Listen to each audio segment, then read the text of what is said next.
ప్రపంచంలో ఇతనిలాగా ఎవ్వరూ ఎన్ని ఉద్యోగాలు చేసి ఉండరు. ఇతనికి పట్టుదల ఎక్కువ. 60 ఏళ్ల వరకు ఎన్నో కష్టాలు అనుభవించాడు. తనకు వచ్చిన ఒక వంటకం ఇతని తలరాతనే మార్చేసింది.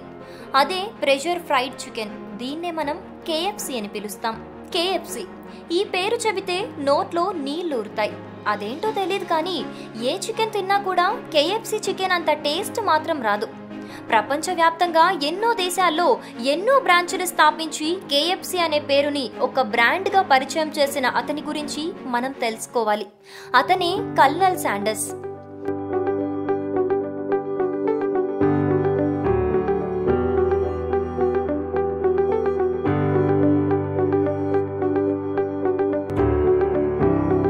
కల్నల్ శాండర్స్ పూర్తి పేరు కల్నల్ హార్లాండ్ డేవిడ్ శాండర్స్. ఇతను 1890 సెప్టెంబర్ 9న అమెరికాలోని ఇండియానా రాష్ట్రంలోని హెన్రీవిల్లేలో పుట్టాడు. శాండర్స్ తల్లిదండ్రులకి ఇతనే పెద్ద కొడుకు. ఇతనికి 2 తమ్ముళ్లుండేవారు. తండ్రి వ్యవసాయం చేసేవాడు. శాండర్స్ తల్లి పిల్లలపైన చాలా కఠినంగా ఉండేది. ఆవిడకి మద్యం, జూదం అలవాట్లు ఎక్కువగా ఉండేవి. 1895లో శాండర్స్ కి 5 సంవత్సరాలున్నప్పుడు వాళ్ళ నాన్నగారు చనిపోయారు. శాండర్స్ తల్లికి టొమాటో కెనరీలో ఉద్యోగం వస్తుంది. శాండర్స్ 7 ఏళ్ల వయస్సులో తన తల్లి నేర్పించిన వంటలు ఇంట్లోనే ఉంటూ తన తమ్ములకు వండి పెట్టేవాడు. శాండర్స్ చికెన్తో మరింత రుచిగా వంటలు చేసేవాడు. 1902లో శాండర్స్ తల్లి మరొకరిని పెళ్లి చేసుకుంది. శాండర్స్ కి తన పినతండ్రి అంటే ఇష్టం ఉండేది కాదు. తరచూ గొడవ పడుతూ ఉండేవాడు. 1903 శాండర్స్ 7th గ్రేడ్లో తన చదువుని ఆపేసి 13 సంవత్సరాల వయస్సులో శాండర్స్ ఇంటి నుండి దూరంగా వెళ్లి ఇండియానాపోలిస్లో గుర్రపు బండ్లకు పెయింటింగ్ వేసే ఉద్యోగంలో చేరాడు.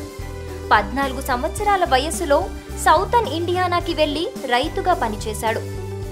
1906 నుండి 1930ల మధ్య ఎన్నో రకాల ఉద్యోగాలు చేశాడు. 1906లో వాళ్ళ అమ్మగారి అనుమతితో న్యూ ఆల్బనీ సిటీకి శాండర్స్ వాళ్ళ అంకుల్ దగ్గరికి వెళ్ళాడు. శాండర్స్ అంకుల్ స్ట్రీట్ కార్ కంపెనీలో పనిచేసేవాడు. శాండర్స్ అందులో కండక్టర్గా జాబ్ చేసేవాడు. ఆ తర్వాత శాండర్స్ ఆర్మీలో కూడా చేరాడు.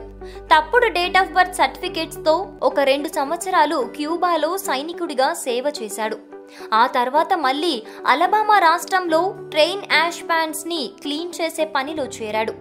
అందులోనే 17 సంవత్సరాల వయస్సులో ఫైర్ మ్యాన్ గా అతని ఉద్యోగం స్థిరపడింది. ఇలా ఉద్యోగాలు చేసుకుంటూ శాండర్స్ లాసల్లే ఎక్స్టెన్షన్ యూనివర్సిటీలో లా చదువుకున్నాడు. 1909లో శాండర్స్ కి పెళ్లైపోయింది. శాండర్స్ కి ఒక కొడుకు, 2 కూతుళ్లుండేవారు. కొడుకు 1932లో అనారోగ్యంతో చనిపోయాడు. లిటిల్ ర్యాక్ సిటీకి కుటుంబంతో వెళ్లిపోయాడు. లా ప్రాక్టీస్ చేస్తూ 3 సంవత్సరాలు కుటుంబాన్ని పోషిస్తాడు. తన క్లయింట్తో ఘర్షణలు జరగటం వల్ల లీగల్ కెరియర్ కూడా ఎండ్ అవుతుంది. 1916లో జెఫర్సన్విల్లే అనే పట్టణంకి కుటుంబంతో వెళ్లిపోయారు. అక్కడ ఒక ఇన్సూరెన్స్ కంపెనీలో ఏజెంట్గా ఉద్యోగం వస్తుంది. 1920లో తానే స్వయంగా ఒక ఫెర్రీ బోట్ కంపెనీని స్టార్ట్ చేశాడు. ఓహియో రివర్లో జెఫర్సన్ విల్లే నుండి లూయిస్ విల్లేకి ఈ బోట్ని నడిపేవాడు. ఈ బిజినెస్ మంచి లాభాలను తెచ్చిపెట్టింది. అప్పట్లోనే $22,000 షేర్స్తో ఈ కంపెనీ లాభాల్లో మునిగి తేలింది. ఆ డబ్బుతో శాండర్స్ అసెటిలిన్ ల్యాంపులను తయారు చేసే కంపెనీని మొదలు పెట్టాడు. ఈ ల్యాంపులు ఎక్కువగా సక్సెస్ని అందుకోలేదు. ఎందుకంటే అదే టైంలో డెల్కో అనే కంపెనీ ఎలక్ట్రిక్ లైట్లను తయారు చేయటం వల్ల అతని బిజినెస్ దెబ్బతింది. మళ్ళీ అది అతని జీవితంలో కోలుకోలేని దెబ్బ. బిజినెస్ మానేసి మిచిలిన్ టైర్ కంపెనీలో సేల్స్ మ్యాన్ గా ఉద్యోగంలో చేరాడు. 1924 మిచిలిన్ ప్లాంట్ ని క్లోజ్ చేయటంతో ఆ ఉద్యోగం కూడా పోయింది. అదే సంవత్సరం స్టాండర్డ్ ఆయిల్ ఆఫ్ కెంటకీ కంపెనీలో జనరల్ మేనేజర్ గా చేరాడు. 1930లో అమెరికా స్టాక్ మార్కెట్ క్రాష్ వల్ల ఆయిల్ కంపెనీలు మూతపడ్డాయి. దీని కారణంగా స్టాండర్డ్ ఆయిల్ కంపెనీని తీసివేశారు. 1930 నుండి 1952లో తిరిగి తన జీవితాన్ని మొదలుపెట్టాడు. 1930లో షెల్ ఆయిల్ కంపెనీ శాండర్స్ కి ఒక ఆఫర్నిచ్చింది. సర్వీస్ స్టేషన్ ని ఫ్రీగా ఇచ్చేసి లాభాలను పర్సెంటేజ్ తీసుకునేలా ఒప్పందం కుదుర్చుకుంది.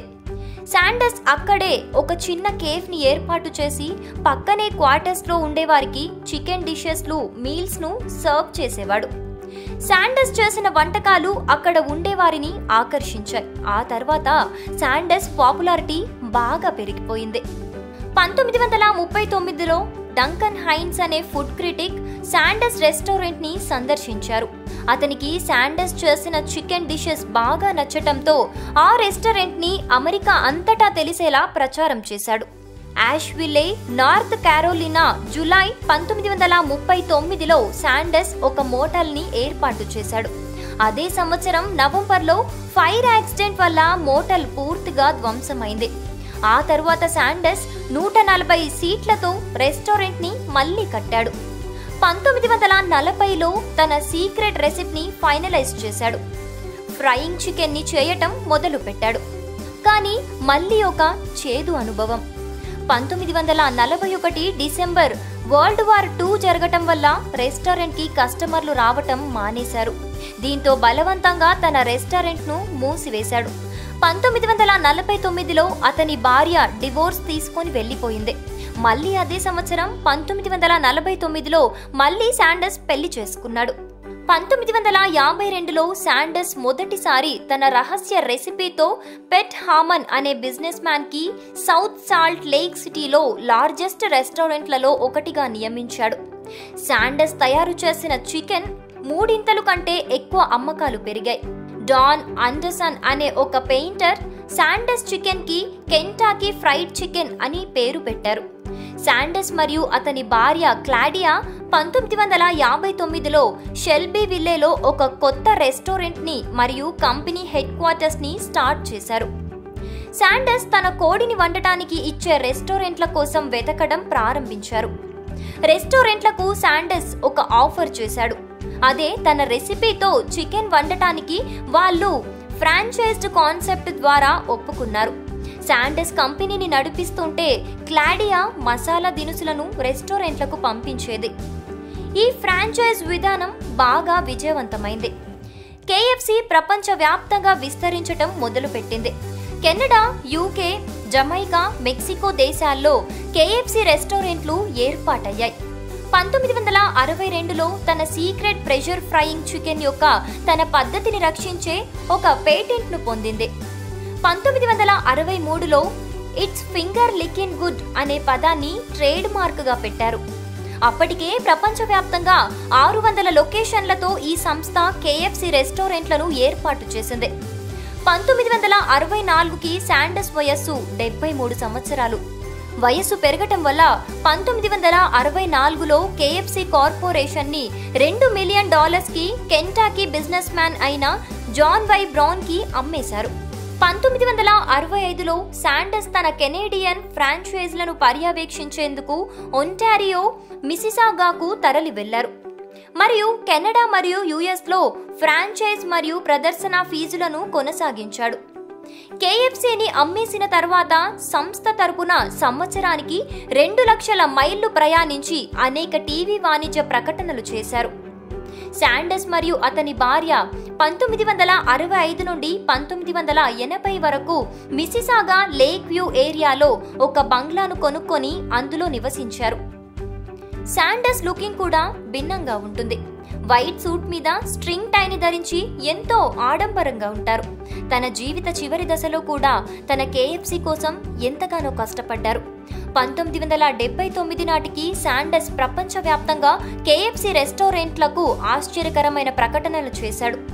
1980 డిసెంబర్ 16న 90 సంవత్సరాల వయస్సులో లూయిస్ విల్లే, కెంటాకీలోని జెవిస్ హాస్పిటల్లో శాండర్స్ చివరి శ్వాస విడిచారు.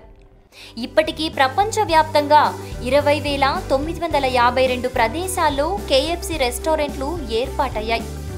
ఎన్ని కొత్త రెసిపీలు వచ్చినా శాండర్స్ తయారు చేసిన ప్రెషర్ ఫ్రైడ్ చికెన్ రెసిపీయే నంబర్ 1గా నిలిచింది.